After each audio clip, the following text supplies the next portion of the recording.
Salam sejahtera dan selamat datang sekali lagi ke channel ini Current Sphere MY. Hari ini, pada video kali ini kita akan mengulas satu isu yang betul-betul panas di Sabah sekarang. Isu yang bukan sahaja menggegar gabungan politik tetapi juga menyentuh maruah, sejarah, dan perjuangan sebenar pemimpin Sabah. Anda semua sudah dengar yang gesaan supaya Tan Sri Pandikar Amin Mulia bersara hanya kerana beliau bersuara mengenai hak Sabah dan mengkritik GRS? Memang isu ini nampak kecil, tetapi kalau kita gali lebih dalam, ini bukan sekadar cerita seorang veteran politik diminta undur. Ini mungkin adalah satu isyarat, satu amaran bahwa sesiapa sahaja yang tidak sependapat walaupun berpengalaman, walaupun berjasa, pasti akan disingkirkan. Jadi jangan kita buang masa, mari kita selami cerita ini sama-sama. Baru-baru ini Tan Sri Pandikar Amin Mulia, Presiden Pertubuhan Kebangsaan Sabah Bersatu ataupun USNO, bersuara lantang mengkritik kepimpinan Gabungan Rakyat Sabah GRS, khususnya dalam konteks hak wilayah Sabah seperti yang termaktub dalam Perjanjian Malaysia 1963. Beliau mempersoalkan kenapa isu-isu asas yang dijanjikan selama ini masih lagi tidak ditunaikan. Tetapi apakah respon yang beliau dapat? Bukan perbincangan, bukan hujah balas, sebaliknya beliau disuruh untuk bersara. Kita tahu yang Pandikar ini bukan calang-calang tokoh. Beliau pernah menjadi yang dipertua Dewan Rakyat selama lebih sedekat. Nak kata dia tidak tahu selok-belok politik ataupun undang-undang memang mustahil. Tetapi inilah ironinya. Bila seorang pemimpin veteran Sabah buka mulut soal MA63, soal hak negeri, soal suara rakyat, dia terus ditekan. Jeffrey Jomion, bekas ketua bahagian STAR Kepayan, tampil mempertahankan Pandikar. Katanya kalau isu umur yang dijadikan alasan untuk menyuruh Pandikar bersara, maka hampir semua pemimpin dalam GRS pun patutlah undur sama. Hampir semua pun berusia lebih 60 tahun juga.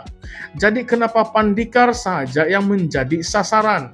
Adakah sebab beliau ini berani bercakap ataupun sebab beliau bukan dari parti dominan di dalam GRS? Jeffrey kata dengan jelas, umur tidak penting. Yang penting adalah keberanian, kebijaksanaan, dan komitmen seorang pemimpin. Beliau ibaratkan pemimpin veteran ini macam lilin, membakar diri untuk memberi cahaya kepada generasi baru. Dan dalam konteks Sabah yang masih lagi banyak isu yang belum selesai, suara veteran macam Pandikar ini sepatutnya dihargai dan bukan disenyapkan. Yang lebih menarik, Jeffrey juga menyelar kenyataan timbalan Ketua Bahagian Gagasan Rakyat Bingkor, Raffi Robert, yang menggesa USNO keluar daripada GRS. Raffi dikatakan marah dengan ucapan Pandikar yang mempertikaikan GRS dan membangkitkan semula isu-isu pokok seperti MA63. Tetapi Jeffrey balas, Pandikar tidak bercakap kosong.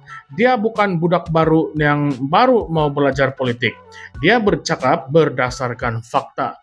Jeffrey siap keluarkan satu pepatah, ikut hati mati, ikut rasa binasa. Sebagai peringatan kepada Raffi agar tidak terlalu keterlaluan. Katanya kalau pemimpin Sabah sendiri mula bercakap macam pemimpin Sarawak, berdikari, berani, fokus kepada hak negeri, kenapa pula dia diserang dari dalam gabungan sendiri? Sekarang coba kita fikirkan logiknya. Dalam PRN Sabah 2020 dulu, USNO dan Gagasan Rakyat dua-dua kalah teruk. Ramai calon hilang uang deposit. Tapi selepas pilihan raya, beberapa adun lompat parti menyertai GRS. Dan kerajaan negeri pun terbentuk hasil gabungan longgar ini. Jadi kata Jeffrey, janganlah terlalu angkuh bila sudah berada di dalam kerajaan. GRS pun tidak menang besar sangat pun kalau diambil kira. USNO juga mungkin tidak menang kerusi, tetapi mereka masih ada suara, ada sejarah, dan ada perjuangan. Kalau semua yang tidak menang terus diketepikan, apakah erti demokrasi dalam gabungan? Adakah GRS ini hanya untuk mereka yang menang sahaja? Dan macam mana pula dengan semangat perjuangan asal? Ingin menjadi gabungan tempatan, ingin melawan pengaruh Malaya, dan ingin memperjuangkan autonomi Sabah. Dan ini yang paling ironik. Dulu masa ingin membentuk GRS, slogan yang diguna adalah rumah kita, kita jaga. Tetapi sekarang, bila ada ahli keluarga di dalam rumah sendiri bersuara sedikit, terus dihalau macam orang luar. Pandikar pun bukanlah orang yang baru. Dia pernah jadi speaker Dewan Rakyat yang tegas dan dihormati. Tetapi kini hanya karena dia bercakap soal ME63, soal demokrasi, dan soal suara rakyat, dia terus disuruh untuk diam. Soalnya sekarang, adakah ini isyarat bahwa sesiapa sahaja yang tidak sependapat akan disenyapkan? Coba kita tanya diri sendiri. Adakah GRS semakin autokratik dalam tindakannya? Bila veteran bersuara, diminta keluar dari gabungan. Bila cakap soal hak Sabah, terus dianggap melawan arus. Sekarang mari kita pergi lebih jauh. Adakah kita sedang melihat perpecahan di dalam GRS dari dalam? Gabungan ini dibina atas semangat perjuangan lokal, tetapi kalau tidak mampu raikan perbezaan pendapat, bagaimana kita ingin membina kestabilan jangka panjang? Dan lebih penting lagi, siapa yang akan perjuangkan ME63 kalau semua tokoh veteran disingkir? Adakah pemimpin muda hari ini cukup matang, cukup berani untuk bercakap soal hak Sabah, atau sekadar mengejar kedudukan di dalam kerajaan? Kita tidak boleh lupa, Sarawak kini sudah jauh ke hadapan dalam memperjuangkan kuasa autonomi. Mereka berjaya mengambil alih kuasa berkaitan dengan pendidikan, tenaga, cukai hasil bumi, dan semua hasil tekanan dan kesatuan politik mereka. Tetapi di Sabah, bila ada yang bercakap untuk mengikut jejak Sarawak, dia dipersenda dan dia ditolak. Adakah ini karena suara itu mengganggu status quo? Adakah kepimpinan Sabah hari ini terlalu selesa dengan kedudukan sehingga tidak mahu lagi diganggu oleh suara-suara yang bercakap soal prinsip dan juga kebenaran? Kita sebagai rakyat Sabah dan rakyat Malaysia kena tanya, adakah ini politik matang atau politik dendam dan kuasa semata-mata? Adakah ini perjuangan sebenar untuk Sabah ataupun sekadar retorik untuk kekal berkuasa? Dan kepada Anda semua yang menonton sekarang pula, saya ingin dengar suara Anda.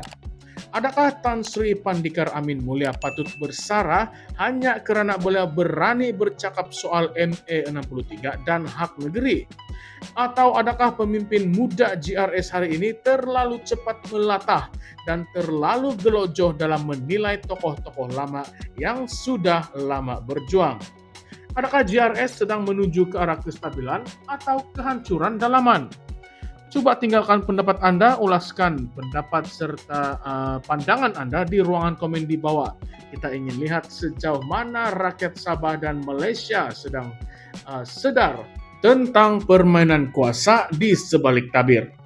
Oleh itu, jangan lupa untuk like, share, dan juga subscribe kepada channel ini Karans VMY karena di sini kita bukan sekadar melaporkan, kita bongkar sampai ke akar. Jumpa lagi di dalam video yang akan datang. Teruskan bersama kami untuk pendedahan politik tanpa tapisan. Karans VMY, suara rakyat dari rakyat untuk rakyat. Salam sejahtera semua, terima kasih.